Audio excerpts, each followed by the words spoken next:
Halo semuanya, selamat datang di Unsrat Podcast, media yang memberikan informasi up to date seputar dunia pendidikan, pengajaran, penelitian, pengembangan, dan pengabdian kepada masyarakat. Universitas Samratulangi, Universitas Unggul dan Berbudaya. Semoga bermanfaat dan selamat menyaksikan. Halo Unsrat Podcaster, salam sehat. Ketemu kembali dalam edisi Unsrat Podcaster yang ke-7. Dan kali ini kita akan membahas satu topik yang sangat menarik dan juga sangat up to date, yaitu mengenai penyakit jantung. Untuk itu kita sudah kedatangan seorang narasumber yang sangat handal tentunya di bidang ini.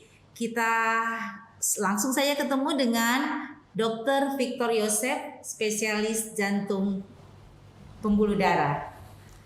Halo Dok.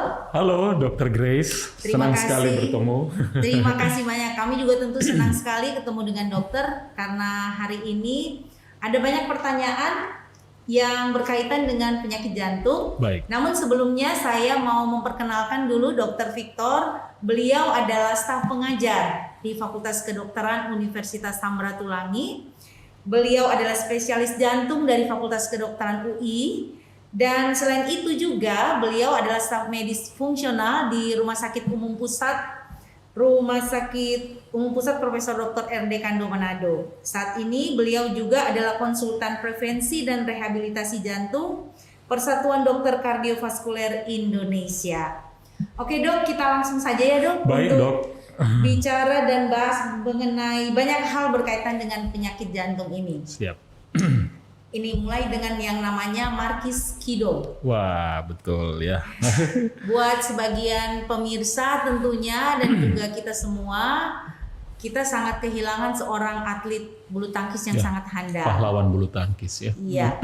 Dan yang kita ketahui beliau adalah atlet yang berprestasi, namun juga adalah atlet yang muda. Ya, masih 30-an ya, Iya, 37 ya. 30-an. Kalau nggak salah ya, Nah, betul. Dan katanya meninggal karena serangan jantung. Kemudian juga ini nih idola para ibu dan Betul. banyak orang idola terhadap artis BCL. Suaminya ya. Betul. Ashraf Sinclair juga meninggal karena serangan jantung. Dan masih banyak lagi deretan artis, tokoh yang meninggal secara tiba-tiba karena penyakit jantung. Nah, sebenarnya Dok, kalau kita bicara serangan jantung atau penyakit jantung, apa sih Dok itu yang disebut dengan penyakit jantung? Oke, sebelumnya saya menyapa dulu Unsrat Podcaster. Salam jumpa, kita bertemu kembali dalam kesempatan yang berbahagia ini dengan Dr. Grace, senior saya. Jadi penyakit jantung itu tentu bermacam-macam ya. Ada yang koroner, berarti itu kalau kayak rumah itu pipanya gitu ya. Terus ada yang katup, jadi kalau rumah pintu atau jendelanya misalnya ya. Atau kemudian juga penyakit-penyakit jantung bawaan ya, macam-macam sebenarnya. Nah, kalau kemudian yang disebutkan oleh Dr. Grace tadi itu lebih ke kemungkinan besar itu ada masalah koroner pada pipanya atau di aliran listriknya. Kalau di rumah kan ada listriknya. Atau yang kita bilang masalah gangguan irama jantung atau aritmia. Nah, kalau Marquis Kido memang mungkin bisa disimpulkan seperti itu ya, karena memang ada data bahwa beliau juga memang mengidap hipertensi lama. Sehingga kemungkinan besar memang karena itu. Tapi kalau suaminya yang disebutkan tadi itu, kita memang belum mendapatkan data pastinya ya, tapi ada kecurigaan kemungkinan besar juga karena itu. Nah, memang menjadi satu concern kita bahwa ternyata yang menyerang jantung menyerang ini ternyata bukan hanya orang-orang tua ya. Yang disebutkan tadi itu sampel-sampelnya itu masih muda-muda semua, usia-usia yang sangat produktif ya. Dan patut menjadi satu kewaspadaan buat kita semua, Dr. Grace. Nah, terima kasih Dok. Tadi dokter sebutkan ada banyak jenis penyakit jantung. Ya. Secara umum Dok, bagaimana Dok serangan jantung atau penyakit jantung koroner itu atau penyakit jantung yang lain itu bisa terjadi? Ya, oke. Kita berbicara penyakit jantung koroner ya, seperti yang disebutkan di awal. Tentu pasti selalu ada faktor risiko ya. Nah, kebetulan di Sulawesi Utara ini adalah tertinggi tuh di nasional ya. Mulai dari hipertensinya, tekanan darah tingginya, diabetesnya, obesitasnya. Bukan satu kebetulan data Riskesdas terakhir, Sulawesi Utara nomor 1 ya, tertinggi. Ya kita tidak usah lah mau tanya lagi ya, karena ya kita tahu gimana pola konsumsi makanan kita di sini ya. Setiap hari Minggu pasti ada acara ya. Dan tambah ke sini kita melihat pasien-pasien kita tambah muda. Itu kalau koroner. Kalau penyakit jantung bawaan mungkin lebih banyak berhubungan dengan anak-anak ya, ataupun yang mulai dewasa. Itu sampai saat ini belum ada penyebab yang pasti. Begitu pula kalau penyakit jantung yang berkaitan dengan katup, nah kebanyakan mungkin ada riwayat infeksi di masa lalu yang tidak selesai seperti itu. Apakah kita bisa mengetahui, oh saya ini ada penyakit jantung, atau orang tua saya atau anak saya, kira-kira bagaimana kita bisa mengetahui kalau kita ada penyakit jantung? Seperti dokter tadi sebutkan, kalau faktor resiko juga, jadi artinya juga memang kita bisa ketahui. Secara umum bagaimana dok mengenali penyakit jantung? Ya, berarti kita berbicara prevensi atau screening ya. Sebenarnya kalau kita memiliki orang tua yang berpenyakit jantung koroner ya, dalam hal ini ya, kita bicara secara spesifik koroner, sebenarnya kita juga bisa memeriksakan diri. Metode yang paling sederhana adalah dengan treadmill dok, jalan di atas ban yang cepat gitu. Nanti kita sambil dia berjalan atau sambil dia berlari, kita akan rekam di satu mesin, dan di situ akan kelihatan dok, apabila ada perubahan di EKG-nya, dan di situ bisa kita simpulkan apakah ada kecenderungan untuk yang bersangkutan itu menderita penyakit koroner. Selain itu mungkin bisa dengan pemeriksaan laboratorium, kita cek secara berkala kadar kolesterol kita, kadar gula darah kita ya, minimal setahun sekali, sehingga kita bisa memprediksi gitu seberapa besar kemungkinan kita untuk terkena penyakit jantung koroner. Kalau seperti keseharian dok, kira-kira kita boleh merasakan nggak kalau kita punya penyakit jantung tanpa mengetahui orang tua kita atau keluarga kita juga punya penyakit jantung? Bagaimana dok? Iya, bisa dok. Jadi tentu kalau penyakit jantung koroner, keluhan utamanya adalah nyeri dada. Tapi nyeri dada yang seperti apa? Tentu bukan nyeri dada yang cuma sebentar-sebentar ya, atau cuma 5 menit misalnya. Itu harus agak lama, minimal 20 menit ya, setengah jam. Kemudian dia itu akan ada penjalaran tuh sampai ke bahu, sampai ke punggung ya.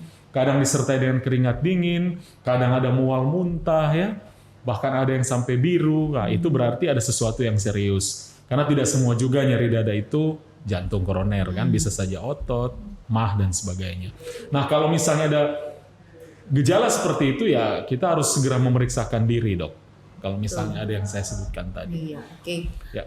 Jadi memang perlu sekali kita mengenal diri sendiri dan juga keluarga kita. Nanti saya akan tanyakan juga, itu mungkin berkaitan dengan mitos yang nanti berikutnya.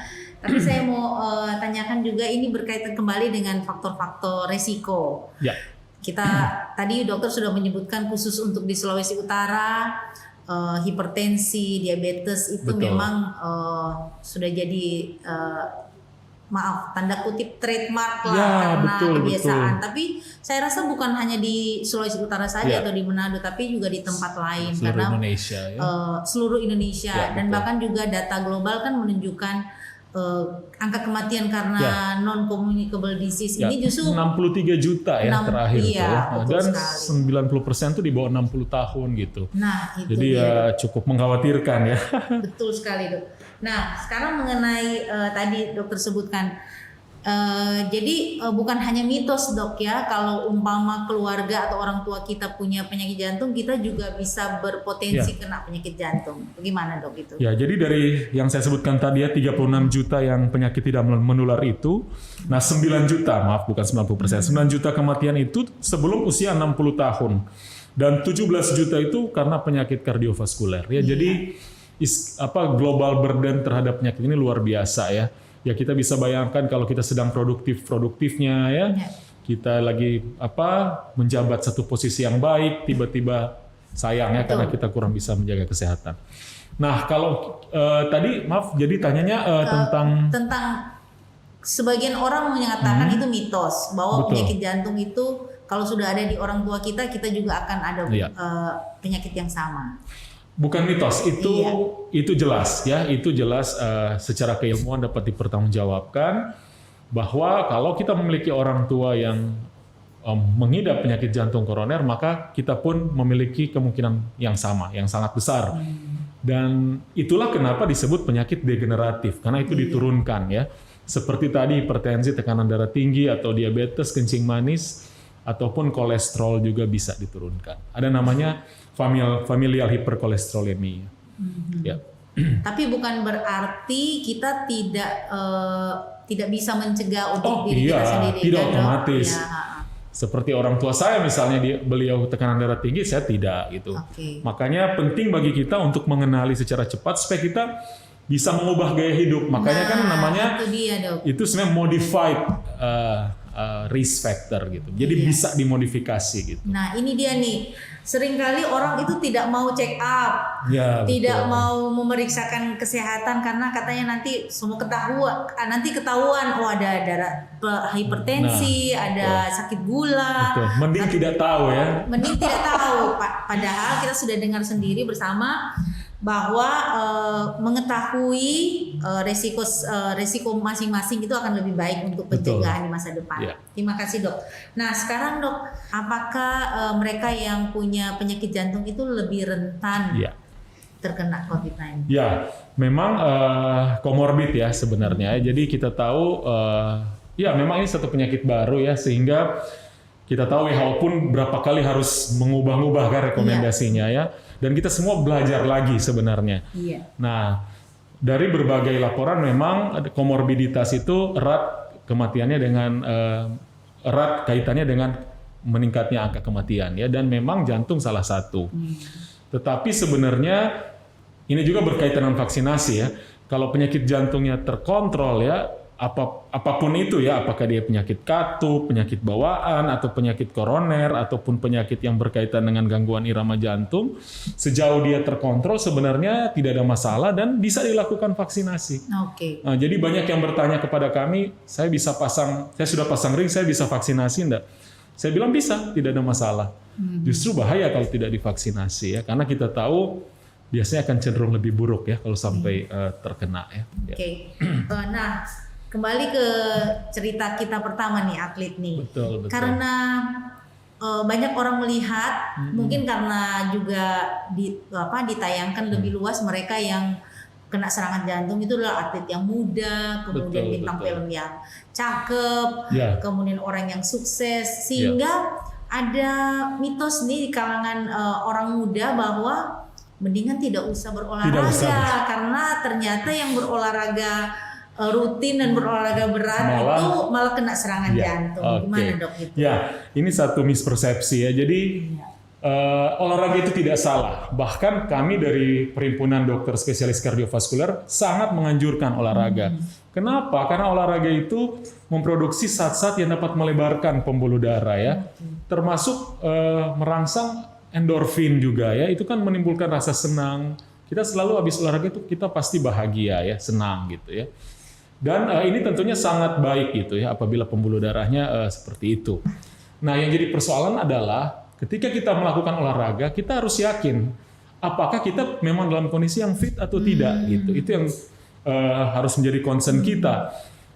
Beberapa kejadian sudden death atau collapse pada pelari itu bukan pada beginner sebenarnya, Dok, tapi pada orang-orang yang sudah biasa melakukan ya, yang sudah advance.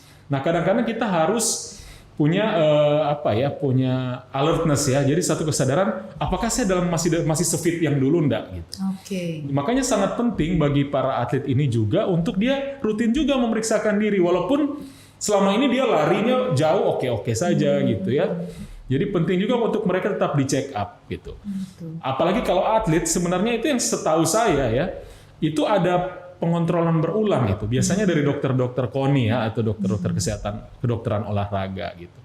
Jadi intinya tidak ada yang salah dengan olahraga, tapi kita harus memastikan bahwa ketika kita olahraga, kita punya kondisi jantung yang fit gitu. Dan itu harus bisa dibuktikan, misalnya dengan treadmill ataupun dengan latihan yang lain. Ya. Jadi berolahraga itu tetap penting dan dianjurkan sekali. Sangat penting. Oke.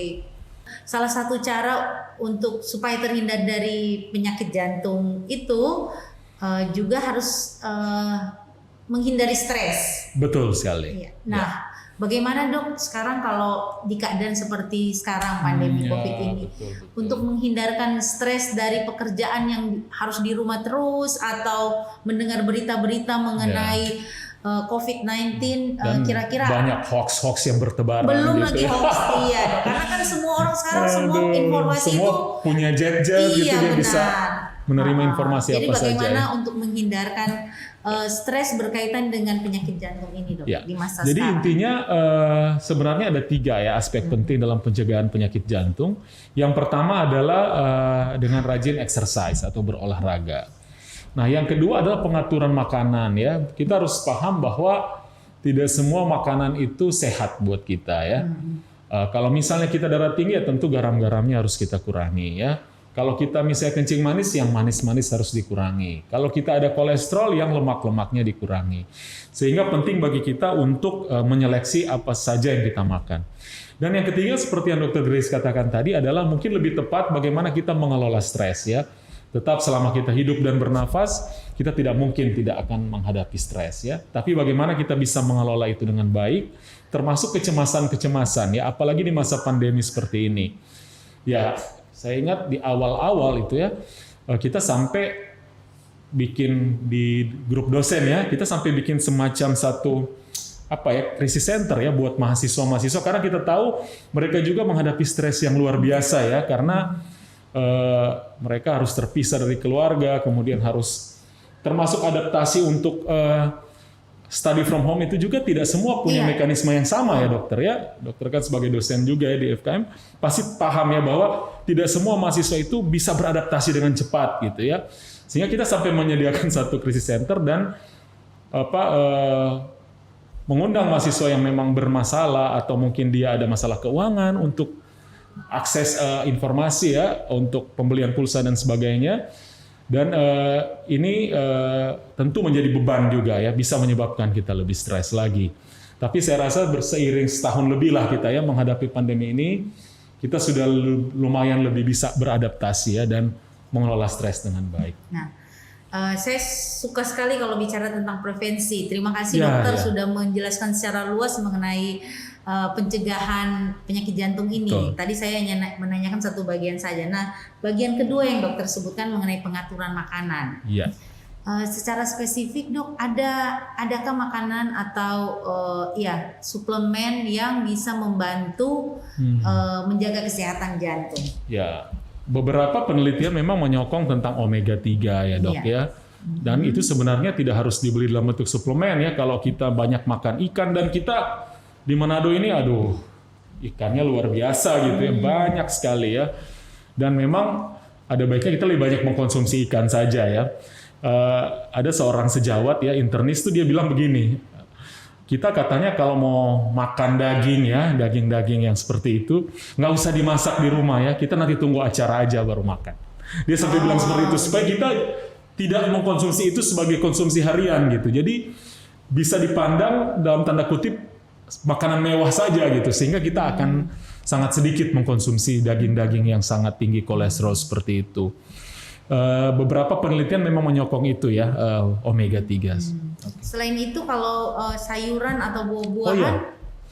Ya, sayuran-sayuran itu kan banyak mengandung antioksidan ya dok ya, selain juga seratnya tinggi, yang itu sangat baik untuk pencernaan dan sebagai media juga untuk meningkatkan imunitas kita ya, yang memang sangat kita butuhkan di era pandemi ini. Oke. Nah, tadi dokter menyebutkan jangan membuat daging-daging itu jadi makanan sehari-hari. Iya betul. Mudah-mudahan demikian, karena kalau di Manado itu acara itu bisa setiap hari. Wah, atau betul. kalau dokter mungkin selebritis bisa diundang di sana sini setiap hari. Jadi harus diingat tidak selalu tidak harus ada daging selalu di rumah. Nah, kalaupun bicara ikan di Manado itu semua disebut ikan, ayam. Ayam itu ikan gitu. Jadi semua disebut ikan, tahu juga disebut ikan. Tapi kita sudah mendengar bersama dari dokter bahwa yang kita pentingkan itu adalah konsumsi omega 3, kemudian antioksidan, dan yang berserat tinggi ya. Itu yang akan sangat membantu kesehatan jantung. Informasi yang sangat lengkap dan komprehensif, Dok. Tapi ada lagi pertanyaan, Dok. Jadi dari semua yang dokter sebutkan berkaitan dengan apa itu penyakit jantung, bagaimana pencegahan. Nah, Dok, untuk mereka nih, Dok, yang sudah terdiagnosis ada penyakit jantung koroner, apa yang harus dilakukan? Ya, oke. Jadi prevensi itu ada dua ya, prevensi primer dan prevensi sekunder. Primer tentu yang belum pernah, kemudian sekunder adalah untuk yang sudah pernah sakit jantung dan jangan sampai terjadi lagi ya. Yang harus dilakukan adalah pengontrolan secara berkala. Nah, ini menjadi isu pada waktu awal COVID karena banyak yang takut ke rumah sakit. Iya. Sehingga akhirnya kita sering mendengar gitu, ada yang kemudian meninggal di rumah gitu ya. Ada yang ngotot tidak mau ke rumah sakit. Jadi ketakutan terhadap COVID itu mengalahkan ketakutan mereka terhadap kematian mendadak karena jantung. Jadi kadang menjadi tidak rasional ya pemikiran seperti itu. Jadi nggak usah takut, rumah sakit pun sudah belajar cukup lama lah ya selama setahun ini bagaimana mengembangkan satu pelayanan yang lebih aman ya, artinya sama-sama saling menjaga. Petugas kesehatan pun menjaga supaya tidak terpapar dari pasien dan pasien pun menjaga untuk tidak terpapar dari petugas kesehatan sebenarnya. Dan prokes yang terbangun saya rasa sudah cukup baik ya di rumah-rumah sakit pemerintah dan swasta. Jadi tidak usah takut supaya dengan pengobatan yang teratur kita tidak akan terkena lagi serangan jantung seperti itu. Jadi bagi mereka yang sudah memang tahu berpenyakit jantung tetap harus memeriksakan diri, tidak boleh sekali, takut untuk ke dokter untuk memeriksakan diri atau ke fasilitas kesehatan rumah sakit. Ya. Oke, Dok, ini mungkin yang terakhir nih, Dok. Kalau kita mau menghindarkan dari penyakit jantung seperti yang tersebutkan, terutama penyakit jantung koroner ini, kita harus secara kesimpulan menerapkan pola hidup sehat. Nah, ceritanya, Dok, dokter sudah bilang yang utama olahraga. Nah, tidak selalu orang, Dok, itu termotivasi untuk menerapkan olahraga teratur, makan sehat, kemudian terhindar dari stres. Kira-kira dokter ada tips bagaimana agar kita ini bisa termotivasi? Mungkin tips untuk yang kalangan mahasiswa seperti apa, tips untuk kalangan ibu-ibu seperti apa? Silakan, Dok. Atau secara umum seperti apa, Dok, tipsnya? Kalau saya suka bilang ke pasien ya, misalnya kalau anak-anaknya masih kecil, ibu atau bapak masih suka kan mau kasih kawin pada orang atau mau lihat orang di wisuda misalnya ya. Nah, kadang-kadang hal-hal seperti itu bisa membuat mereka terpacu untuk membangun gaya hidup sehat ya. Seperti itu sebenarnya pernyataan-pernyataan yang sangat sederhana gitu ya. Nah, kita tahu bahwa semua itu harus berawal dari niat ya. Saya juga kadang-kadang malas kalau mau diikuti betul ya, tapi ya apalagi sebagai kardiolog kita harus walk the talk ya. Kita ngomong apa ke pasien ya kita juga harus seperti itu ya. Sehingga memang perlu upaya yang lebih dan motivasi yang lebih kuat gitu ya untuk memulai. Dan biasanya kalau kita sudah biasa berolahraga itu akan jadi satu kebiasaan. Kalau kita tidak olahraga malah kita rasa tidak segar seperti itu. Sehingga penting bagi kita untuk bisa melakukan olahraga. Dan olahraga itu tentu terukur ya. Ada juga yang bilang dengan menyapu, mencuci ya. Tapi kalau dari definisi kedokteran olahraga tidak seperti itu. Olahraga itu harus bisa diukur katanya. Ya mungkin bisa dengan jogging atau di udara terbuka gitu ya. Sehingga kalaupun juga bertemu dengan orang, kita punya jarak gitu ya. Mungkin juga kalau untuk mahasiswa juga bisa supaya bisa wisuda ya kan? Karena jangan sampai justru masa kuliah itu terganggu karena penyakit jantung. Ataupun sekarang kan target itu biasanya bukan sampai S1 saja, tapi bisa mau S2, S3 ya, seperti Dr. Grace di Amerika ya. Iya, atau motivasi untuk saya masih mau banyak melihat negara lain seperti itu, atau mau sukses sekali. Mau jadi apa itu sangat baik, Dokter. Betul sekali. Top sekali, Dok. Terima kasih. Waduh, saya juga berterima kasih sekali kepada bagian Unsrat ya untuk podcast ini. Terima kasih. Iya, tentunya Ini semua adalah informasi yang sangat penting dan bermanfaat untuk kita. Terima kasih dokter Terima untuk kasih, waktunya. Dr. Grace. Terima kasih untuk Timnya. pengetahuan, tips dan motivasi Ya. agar kita semua tetap sehat dan juga terhindar dari penyakit. Amin, amin. Ya. Demikian Unsrat Podcast saat ini. Kita sudah mendengarkan banyak informasi mengenai penyakit jantung, apa bahayanya, bagaimana menghindari penyakit jantung, dan juga bagaimana untuk menjaga agar kita tetap sehat. Saya berharap semua Unsrat Podcaster boleh menjadi insan yang sehat, terbebas dari penyakit jantung, dan kita tetap produktif. Kita ketemu lagi di edisi Unsrat Podcast berikutnya. Salam sehat dan tetap semangat. Salam sehat.